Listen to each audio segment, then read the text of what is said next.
So we're all trying to build better, stronger connections in our lives, right? But how do you actually do that? Well, it turns out it's not just magic or luck. There's a real science to it. And in this explainer, we're going to break down the hidden forces and the real-world skills you need to create those truly meaningful relationships. Oh man, we've all been there. You know that conversation? The one that just goes nowhere. Funnily enough, this quote is actually about someone talking to an AI friend for a week. But wow, does it nail that feeling of a dead-end interaction? It's just draining, and it's the exact opposite of what a real connection feels like. And here's the thing. Getting past those awkward chats isn't just about being polite. It's a deep, fundamental human need. I mean, the drive to connect with other people is literally wired into our DNA. It's a biological imperative, and it affects our well-being in ways we're only just starting to fully appreciate. And this is where it gets really serious. I mean, just look at that number, a 50% increase in your odds of survival. That's staggering. This isn't about being popular or having a ton of friends. We're talking about something that is quite literally a matter of life and death. So what all this points to is a pretty crucial and, frankly, kinda alarming reality. A lot of us are facing a connection crisis. And as we're about to see, the impact goes way beyond just feeling lonely. The stakes are much, much higher than you might think. I want you to just let that sink in for a second. We hear all the public health warnings about smoking and obesity, right? Well, research shows that a lack of social connection is right up there with them.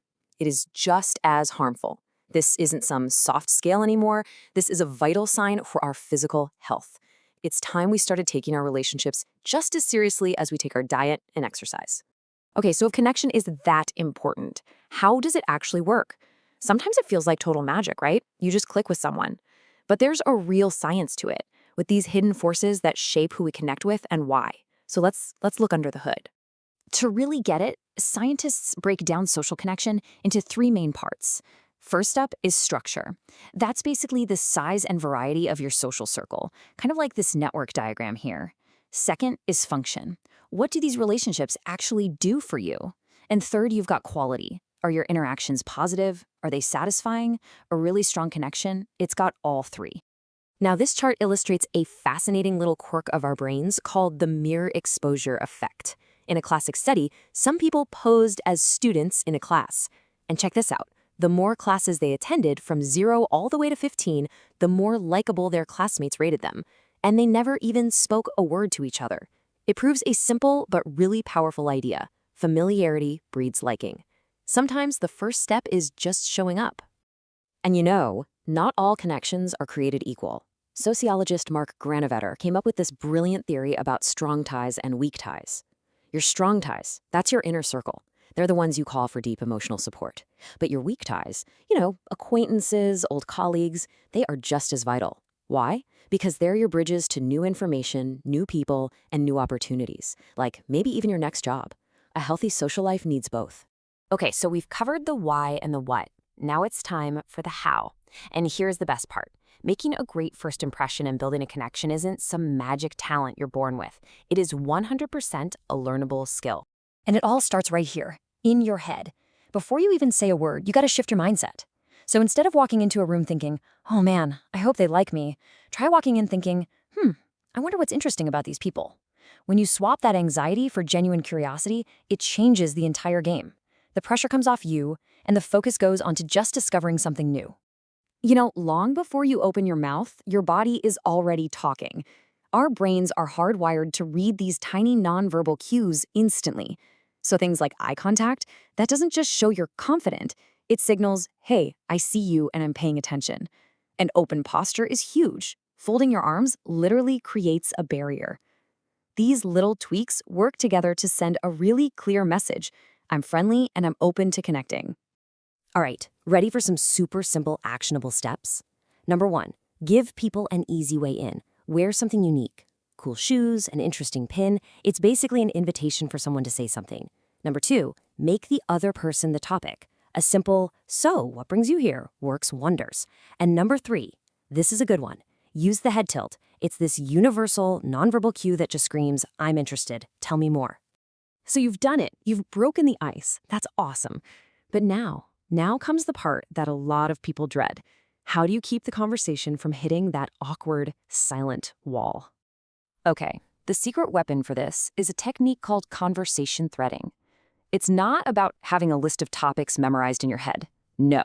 It's about really listening to what the other person is already giving you and spotting all the different threads you can gently pull on to keep things flowing. Let me show you exactly how this works. See, someone tells you, I'm a mechanical engineer. Okay, your brain might go, oh, cool, and then crickets. But with threading, you suddenly see all these different pathways. You can pull the past thread. Oh, cool, what got you into that? Or the passion thread. What's the most beautifully engineered thing you've ever seen? You can even be a little playful. Each one isn't just a question, it's a brand new door you're opening. And the real key here is to ask questions that can't be answered with a simple yes or no.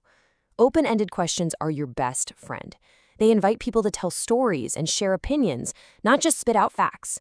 So instead of, do you like your job? Try, what's the most interesting challenge you're dealing with at work right now? See the difference? It's huge. So you've had a great conversation. That is a fantastic start. But it's just that, a start. How do you turn that one single interaction into a genuine, lasting connection? Let's get into it. The work doesn't stop when you walk away.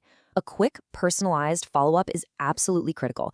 Sending a LinkedIn request with a little note like, hey, it was great chatting with you about X. I really loved your perspective on Y. That solidifies everything. It takes you from being a random person they met to a real contact in their network. Now, I love this next concept. It's from a psychologist, Dr. Marisa G. Franco, and she calls it repotting. Think about it. Just like a plant needs a new pot to grow, a friendship needs new contexts to deepen. If you only know someone from work, you're a work friend. But if you invite them to grab a coffee or you see them at a party, you've repotted the relationship, and you're giving it a chance to grow in a totally new way. So ultimately, what are we building towards? What's the goal?